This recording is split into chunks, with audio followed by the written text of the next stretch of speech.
En el confín del sistema solar, donde las señales de la Tierra ya no llegan y la oscuridad es tan densa que parece tener peso, flotaba una estación minera abandonada. Era una reliquia de los primeros días de expansión espacial, cuando la humanidad aún soñaba con conquistar los asteroides y los cinturones de plutonio sin pensar en las consecuencias. La estación se llamaba Ocaso 13. Su nombre era lo único poético en un lugar que solo conocía el vacío, la ruina y el olvido. Nadie hablaba ya de Ocaso 13, excepto entre los chats de los transportistas viejos, esos que habían cruzado el límite de Neptuno más veces de las que podían contar con sus dedos mutilados. Decían que era un punto maldito, que los sistemas fallaban al acercarse, que algo vivía dentro, algo que no debía estar ahí, algo que no era humano. El capitán Mateo, exmilitar convertido en contratista independiente, no creía en cuentos de viejos. Su nave, la Eternidad Gris, era su hogar desde hacía más de 20 años. Le acompañaban 3 personas. El ingeniero Rafa, experto en sistemas antiguos. La doctora Lena, xenobióloga y su exesposa. Y Lucas, un joven piloto novato con más entusiasmo que sentido común. Habían aceptado el contrato porque pagaba bien, demasiado bien. Recuperar un artefacto antiguo de Ocaso 13, sin más detalles, sin coordenadas exactas, solo una vieja señal de socorro reenviada desde una nave desconocida. Todos sabían que había algo raro, pero el dinero podía más que el miedo, siempre lo hacía. Llegaron al borde de la estación tras 7 días de vuelo en total silencio. La Eternidad Gris no reportó fallos, pero las lecturas eran inconsistentes. La energía de Ocaso 13 areciaba, como si los sistemas latieran. Rafa lo llamó un error de calibración. Lena no dijo nada. Mateo lo sintió en los huesos. Algo no estaba bien, acoplaron la nave con un chirrido seco. El hangar de entrada se abrió con dificultad. Dentro todo estaba en penumbra. Luces de emergencia rojas parpadeaban como advertencias tardías. El aire era respirable, olía a metal viejo y algo más. Algo que recordaba a tierra mojada y azufre. Al caminar por los pasillos los trajes crujían. Los ecos jugaban con los sonidos, devolviendo pasos que no habían dado. Las cámaras estaban vacías, pero todos sentían que no estaban solos, como si la estación los estuviera observando. Lucas fue el primero en decirlo. «Esto se siente mal, capitán». Rafa encontró el núcleo del sistema y logró reactivar parte de los registros. No había datos de los últimos 10 años, pero sí había algo curioso. Una transmisión antigua, bloqueada por múltiples capas de cifrado. Lena la desbloqueó con esfuerzo, y lo que escucharon los dejó helados. No era una señal de socorro. Era una invocación, una voz masculina rasposa cantaba en español antiguo. Algo sobre pacto, sobre eternidad. Las palabras estaban distorsionadas, pero una frase se repetía al final con claridad escalofriante. «Quieres riqueza, das tu alma. Quieres poder, entregas tu nombre». El charro cabalga también entre las estrellas. Malena palideció, Mateo frunció el ceño. Lucas preguntó quién era el charro. Rafa se rió nervioso. «Un mito mexicano», dijo. «Un tipo vestido de gala que aparece cuando más jodido estás, te ofrece lo que deseas y se lleva lo que no sabías que podías perder». Nadie volvió a hablar en los siguientes minutos. Exploraron la estación por sectores. Hallaron restos humanos calcinados, rastros de algo que parecía arrastrarse por las paredes, puertas fundidas desde adentro, como si algo hubiera salido de ellas. No había signos de lucha, ni armas. Solo miedo congelado en las posiciones de los cadáveres. En el laboratorio central encontraron el artefacto. Una caja de obsidiana, tallada con símbolos que no reconoció. Rafa intentó escanearla, pero los sistemas colapsaron. Mateo la tomó con sus manos protegidas. Por un segundo, todos juraron que la estación se estremeció, como si respirara hondo, como si despertara. Volvieron a la nave. Pero la compuerta no respondió. Rafa maldijo. Algo estaba interfiriendo con los sistemas. Lena notó que las luces de emergencia habían cambiado. Ahora eran blancas, frías, como ojos abiertos. Lucas dijo que había visto una sombra moverse al fondo del pasillo. Nadie quiso comprobarlo. Pasaron horas intentando recuperar el control, sin éxito. Las grabaciones de seguridad se activaban solas. Mostraban imágenes de la estación, pero no como la habían visto. Estaba intacta, nueva, y había gente. Figuras vestidas con trajes antiguos, con sombreros de ala ancha. Todos caminaban en círculo, repitiendo oraciones. En una de las grabaciones uno de ellos miraba directo a la cámara. Su rostro era una calavera. Rafa perdió el control y gritó. Dijo que había escuchado pasos detrás de él, que alguien lo llamaba por su nombre. Salió Corrío y Lena fueron tras él. Lucas se quedó atrás, temblando, viendo cómo la caja de obsidiana parecía abrirse sola apenas 1 milímetro, dejando escapar un susurro que no era sonido, sino pensamiento. Te encontré. En el núcleo de energía encontraron a Rafa, colgado sin vida. Su rostro era una máscara de terror. Lena notó que la piel de sus brazos tenía marcas. Símbolos similares a los de la caja. Mateo empezó a entender. Esto no era una estación abandonada, un templo, o peor, una trampa, un altar para algo que había estado esperando. De regreso a la nave, Lena empezó a hablar de forma extraña. Como si no fuera ella. Decía que el charro era más viejo que la Tierra, que antes de ser leyenda fue Dios, que su voz cruzó galaxias antes de que existieran los humanos, que su hambre no era de almas, sino de memoria, de identidad, que cada trato que hacía le daba una parte más del universo. Mateo la sacudió. Lena pareció volver en sí. Dijo que no recordaba haber hablado. Lucas gritó por radio. Había perdido la señal del capitán. La caja estaba abierta y había alguien con él.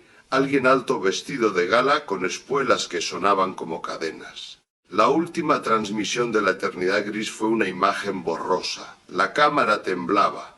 Lucas lloraba. Lena gritaba el nombre de Mateo y en el fondo, una figura caminaba lentamente hacia ellos. Un charro con rostro de calavera, montado en un caballo hecho de sombras. Su voz era suave, pero cada palabra cortaba como cuchillo. Uno de ustedes me llamó. Uno de ustedes pagará el precio. Fin del primer bloque. Lucas cerró la compuerta del módulo de mando con manos temblorosas. El aire olía a sudor y miedo. Lena estaba a su lado, blanca como un cadáver, murmurando sin parar. La caja de obsidiana yacía en el suelo, abierta del todo ahora, mostrando un vacío negro que parecía más profundo que el espacio exterior. El sistema de soporte vital parpadeaba. Algo estaba interfiriendo, drenando la energía poco a poco. Lucas trató de reiniciar la consola, pero el código no respondía. Era como si la estación los hubiera absorbido por completo, sin salida. En el intercomunicador solo se oía estática, y algo más entrecortado como una risa ahogada o el rasgueo de un laúd roto. Cada cierto tiempo una voz gritaba, no suplicaba, solo repetía con calma: uno de ustedes me llamó, uno de ustedes me pertenece. Que Lena se levantó de golpe. Dijo que tenían que ir al archivo central, que ahí había respuestas, que esa estación no estaba ahí por accidente. No fue error humano ni falla técnica. Fue convocada, traída. Construida sobre una línea de poder, una cicatriz en el tejido del universo. Un punto donde el velo es más delgado, donde lo imposible puede entrar caminando. Lucas no entendía nada, pero la siguió. Prefería moverse que quedarse esperando la muerte. Caminaron por túneles donde la gravedad parecía cambiar, donde las sombras se movían solas, donde los nombres escritos en las placas parecían derretirse cuando los mirabas. Pasaron por un dormitorio lleno de camas intactas, todas tendidas, todas ocupadas por cuerpos secos, con rostros tapados por sombreros de charro, la mayoría sin rostro debajo. Al llegar al archivo, Lena fue directo al terminal de acceso, como si supiera qué hacer si ya hubiera estado ahí. Sus dedos volaban sobre el teclado. Abrió registros ocultos sellados. Encontró bitácoras de los primeros días de la estación. Hablaban de una entidad detectada en los sensores de largo alcance. Una señal constante, casi musical, que nadie pudo triangular. Venía de todos lados y de ninguna parte. La señal alteraba la mente, inducía sueños. Pesadillas compartidas, visiones de un jinete oscuro en campos sin estrellas. Uno a uno los miembros del equipo original fueron perdiendo la razón. Hablaban en lenguas antiguas, sacrificaban animales traídos para pruebas. Algunos desaparecieron sin dejar rastro, otros se mataron entre ellos. El último registro visual mostraba al comandante de la estación tallándose símbolos en la frente con un pedazo de vidrio. Mientras lo hacía, sonreía. Lena dijo que todo tenía sentido, que el charro negro no era una leyenda terrestre, que la figura había sido vista en las colonias perdidas, en sueños de astronautas muertos, en ecos de transmisiones olvidadas, que siempre ofrecía lo mismo. Una solución, un deseo cumplido, y siempre cobraba lo mismo la identidad, la esencia, el alma. Lucas escuchaba, pero ya no podía procesar. Su mente se partía en pedazos, en el reflejo de un monitor vio su cara.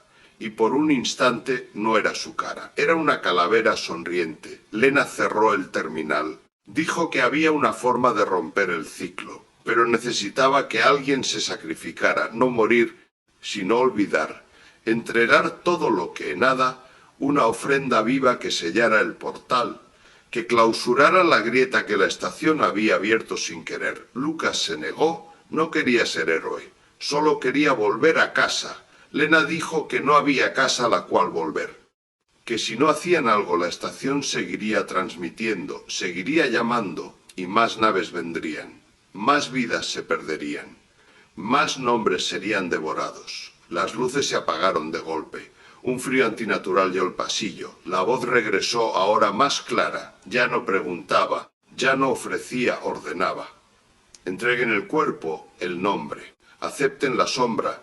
Al fondo del pasillo apareció el charro negro. Caminaba lento, sin prisa. El caballo flotaba tras él, sin tocar el suelo. Sus ojos ardían como soles en miniatura. La caja de obsidiana vibraba a su paso. Lena gritó a Lucas que corriera, y corrieron. Cruzaron pasillos donde la realidad colapsaba, donde el suelo era líquido, donde las paredes lloraban sangre. Llegaron a un compartimento sellado. Era un generador secundario. Lo encendieron a la fuerza, querían sobrecargarlo. Provocar una implosión, tal vez destruir la estación, tal vez cerrar el portal. El charro llegó a la puerta. No la tocó, simplemente la atravesó como humo, como idea. Como leyenda. Lena se puso frente a él, dijo su nombre en voz alta, dijo quién era, de dónde venía, qué había amado, qué había perdido. Y al final dijo que lo entregaba todo, que renunciaba, que se borraba. El charro sonrió. Por primera vez habló en tono casi humano. Dijo que aceptaba su regalo, que la estación estaría cerrada por ahora, pero que siempre hay alguien nuevo, alguien ambicioso, alguien que desea más de lo que debe. Extendió su mano, la tomó, desaparecieron. Lucas activó la secuencia de escape. El generador empezó a sobrecargarse, las paredes temblaron, la estación se estremeció. La eternidad gris respondió por fin. Una compuerta se abrió. Lucas corrió, llorando, gritando. Alcanzó la nave. Desacopló. Mientras la estación se colapsaba, vio una última imagen en la pantalla exterior. Un charro montado en lo alto de los restos observándolo. No lo perseguía, solo lo miraba, como si supiera que un día Lucas también querría algo. Fin del segundo bloque. Lucas vagó por el borde del sistema solar durante semanas. No sabía si lo que había visto era real o una alucinación prolongada por el estrés, el hambre y el vacío. La eternidad gris funcionaba, pero apenas. Su rostro estaba envejecido, su cabello había perdido el color y en su pecho cargaba algo más pesado que la gravedad. La certeza de que el charro negro no era un mito, no era una maldición local. Era una fuerza universal antigua, inteligente y con un plan que apenas comenzaba. Cuando por fin encontró una estación de tránsito orbital en la órbita de Marte, nadie creyó su historia. Lo trataron como loco, como un superviviente traumatizado por una misión fallida. Hablaron de alucinaciones por aislamiento, de estrés postraumático lo medicaron. Lo interrogaron, pero uno de los agentes que lo interrogó sí le creyó. No lo dijo en voz alta, solo lo demostró con sus ojos. Un brillo extraño, como un reflejo que no pertenecía a esa habitación. Semanas después, ese agente desapareció sin dejar rastro. Lucas fue dado de alta y volvió a la Tierra. Intentó retomar su vida, pero la vida ya no lo quería. Sus sueños estaban rotos. Cada noche, al cerrar los ojos, veía la caja de obsidiana, escuchaba la voz, sentía la presencia del charro observándolo, midiendo sus decisiones. Empezó a escribir, no para advertir, sino para entender. Llenó cuadernos con dibujos, mapas, símbolos. Empezó a notar un patrón. El charro no se aparecía al azar, seguía un ciclo, una órbita simbólica. Buscaba puntos donde la realidad era débil, donde la ambición humana era más fuerte que el sentido común. Estaciones mineras, naves de contrabando, laboratorios secretos. Siempre lugares al borde de la nada. Una noche recibió un mensaje cifrado. No tenía remitente.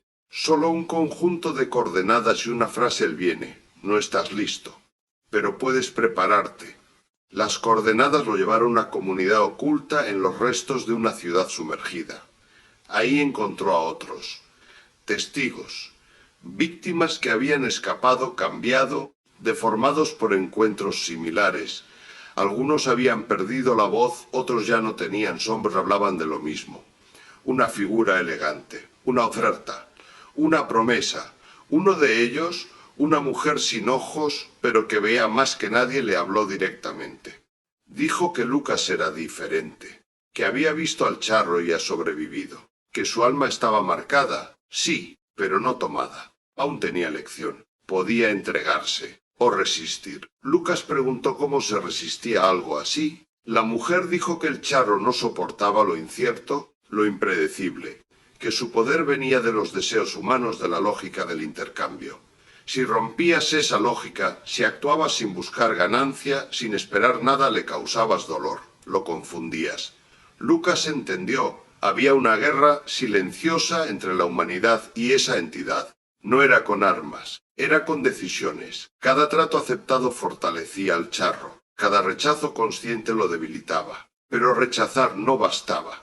Había que crear algo nuevo, una narrativa que no se basara en el miedo ni en la ambición. Se unió a ellos. Empezaron a buscar nexos, señales, símbolos comunes. Descubrieron que aparecía también en culturas alienígenas extintas. Mismo patrón, misma figura. En petroglifos encontrados en planetas muertos, se veían jinetes oscuros, caballos flotantes, portales que eran cajas. En todos una advertencia. No aceptes el oro del jinete sin rostro. Lucas viajó de nuevo al espacio. Esta vez no como contratista, sino como cazador. Buscaba grietas, puntos débiles. Lugares donde la presencia del charro se sentía más fuerte. Dejaba marcas, símbolos de resistencia. Quemaba incienso. Recitaba frases al revés. Dejaba historias que enseñaban a dudar. Algunas veces llegaba tarde, encontraba naves vacías, tripulaciones desaparecidas, siempre con una caja negra de obsidiana, abierta, humeante. Otras veces lograba intervenir, advertía a tiempo. Y una vez, solo una, vio cómo el charro aparecía y se retiraba al no encontrar un alma dispuesta. Pero cada victoria tenía un precio. Su cuerpo se deterioraba, su mente se llenaba de ecos. Escuchaba música de mariachi en el vacío. Veía caballos galopando sobre el sol. Y lo peor, empezó a soñar con él.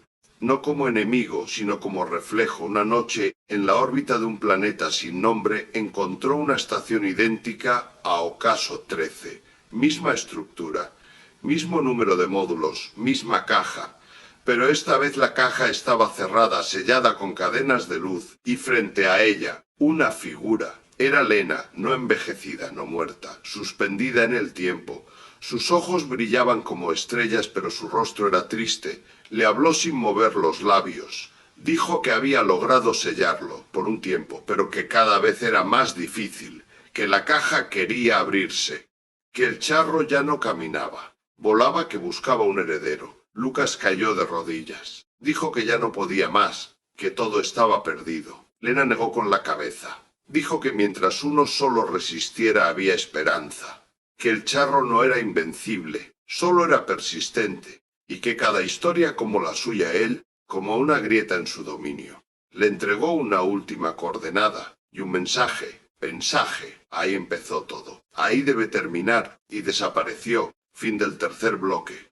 La coordenada final lo llevó más allá de Plutón, donde las estrellas apenas parpadeaban y la oscuridad parecía líquida. Allí, orbitando un fragmento errante de roca helada, flotaba una nave antigua, tan vieja que su diseño no coincidía con ningún registro humano. Su estructura parecía tallada, no construida, como si alguien hubiera arrancado un pedazo de otro mundo y lo hubiera moldeado en forma de nave. Lucas se acercó en silencio, con la eternidad gris reduciendo su energía al mínimo para evitar ser detectado. La nave desconocida no emitía señales, pero su presencia llenaba el espacio con una presión invisible, como una jauría contenida en la oscuridad, esperando una orden.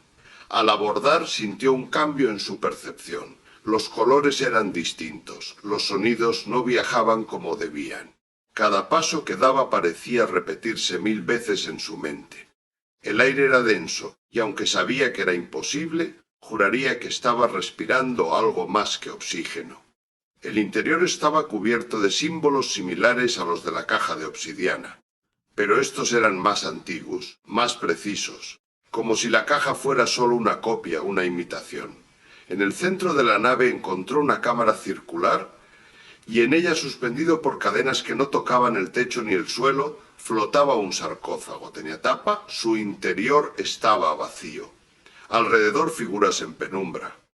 No se movían, no restaban ahí, humanos, híbridos, todos con un sombrero ancho cubriendo su rostro, todos vestidos de gala, todos esperando. En el suelo una inscripción tallada en piedra negra decía: el primer trato fue el más perfecto, el resto, solo ecos. Él vendrá a reclamar, comprendió. Esa nave no era una prisión, era un templo. El origen, donde el charro negro había nacido o había sido invocado por primera vez. Ese sarcófago había contenido su esencia, o tal vez su cuerpo, y ahora estaba vacío. El charro estaba libre. En ese momento la nave vibró, una risa lejana llenó el aire. No era un sonido, era una presencia. Algo que se metía en los pensamientos, que hablaba con tu voz, que te decía lo que querías oír, para luego cambiar cada palabra hasta volverte contra ti. Lucas cayó de rodillas, sangrando por los oídos. Escuchó su propio nombre, repetido una y otra vez, pero no como un llamado, sino como una sentencia. Te busqué, te encontré, elegí. Frente al sarcófago la sombra tomó forma. Primero una silueta, luego el traje, luego el sombrero. Por último, los ojos encendidos en un cráneo sin piel. El charro negro estaba allí, y no vino a negociar. Dijo que ya no necesitaba pactos, que los hombres eran suyos por naturaleza, que la galaxia había sido sembrada con su historia desde antes de que la humanidad aprendiera a hablar, que cada mito, cada dios oscuro, cada demonio de los cuentos era solo un disfraz, una máscara sobre la misma entidad, que él era deseo, que él era deuda, que él era la última promesa incumplida. Lucas se levantó tambaleándose, sacó de su mochila un fragmento de la caja original, la única que no se había abierto. Lo colocó frente al charro. Dijo que no le debía nada, que había visto el precio y lo había rechazado, que no buscaba poder, ni riqueza, ni sentido, solo quería silencio, y para obtenerlo estaba listo a destruirlo todo. El charro rió, dijo que no podía ser destruido, que el fuego no quema la sombra. Lucas respondió que tal vez no, pero que podía cerrarle la puerta, y arrojó el fragmento a la cámara, activando una secuencia explosiva que llevaba años preparando en secreto. Códigos que solo él conocía. Símbolos escritos en patrones de frecuencia. Una explosión no de fuego, sino de negación. La nave tembló, el sarcófago se quebró. Las figuras alrededor empezaron a desintegrarse, no en ceniza, sino en olvido, como si nunca hubieran existido. El charro gritó, no de dolor, sino de furia. Sus ojos perdieron el brillo, su traje se deshizo, su cuerpo se dispersó en fragmentos de humo, y antes de desaparecer por completo, miró a Lucas por última vez. ¿No es el final? Yo soy el deseo, y mientras uno solo respire, seguiré entrando por las grietas. La nave implosionó, la eternidad gris se alejó justo a tiempo. Lucas, herido medio ciego, grabó un último mensaje. Si estás oyendo esto, recuerda, el charro negro no desaparece, se esconde, se disfraza. Tal vez no use sombrero la próxima vez. Tal vez hable tu idioma. Tal vez ya te hizo una oferta. Pregúntate, ¿qué precio estás pagando sin saberlo? La transmisión se perdió, pero el eco, dicen, aún flota entre las estrellas. Fin del cuarto bloque. Años después de la desaparición de Lucas y la destrucción de la nave antigua, el charro negro se convirtió en una leyenda más del archivo negro de la Federación. Solo unos pocos analistas dispersos y paranoicos mantenían viva la investigación. Lo llamaban de distintas formas, entidad hecha, espectro de deseo, eco de la deuda, pero siempre regresaban al mismo patrón, siempre a la figura, siempre a jinete. En la colonia Tau 14, una estación agrícola al borde del cinturón de Orión, empezaron a reportarse anomalías. Primero fueron las sombras que se alargaban más de lo normal, luego el ganado que desaparecía sin dejar rastro, dejando solo olor a tierra mojada y marcas de herradura en el acero. Después, los sueños, comparectivos. Todos soñaban con un hombre de traje negro, de pie al borde de un abismo, ofreciéndoles algo que no sabían que necesitaban. El administrador de la colonia pidió ayuda, no a las autoridades, sino a un contacto oculto en el viejo registro de Lucas. Una red de resistencia informal, de gente que había visto demasiado y aún respiraba. Llegó una mujer, sin nombre, sin pasado. Se hacía llamar Sombra 13. Nadie supo cómo entró, solo que desde su llegada las plantas dejaron de crecer torcidas. El aire dejó de oler a sangre. Pero la calma no duró. Una niña desapareció. La encontraron 2 días después, caminando sola en la zona de esclusas Tailesa. Pero no recordaba su nombre. Cuando le preguntaron qué había pasado, solo dijo, me lo cambió. Ahora soy otra. La Sombra 13 activó un protocolo antiguo. Selló los sistemas, purgó los archivos, destruyó los dispositivos de comunicación externa. Dijo que no podían permitir que la señal saliera, que si lo hacía, otras colonias empezarían a escuchar la promesa. Pero era tarde. Una transmisión había salido antes del sellado.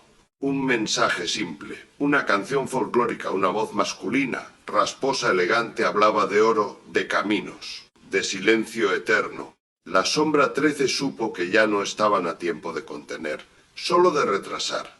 Viajó a la superficie del planeta más cercano. En un cráter abandonado construyó un círculo con fragmentos de naves antiguas, restos de satélites, huesos y símbolos. Recitó una oración que no tenía palabras humanas. Y esperó al caer la noche. Se escucharon cascos galopando sobre roca. El viento trajo olor a azufre y promesa, y el charro apareció Bra. No como figura tangible, sonrió al verla, dijo que ya la conocía, que habían bailado antes, en otra vida, que ella también había hecho un trato y ahora solo postergaba lo inevitable. La Sombra 13 le preguntó qué quería. Él respondió lo mismo que siempre, lo que todos escondadero nombre.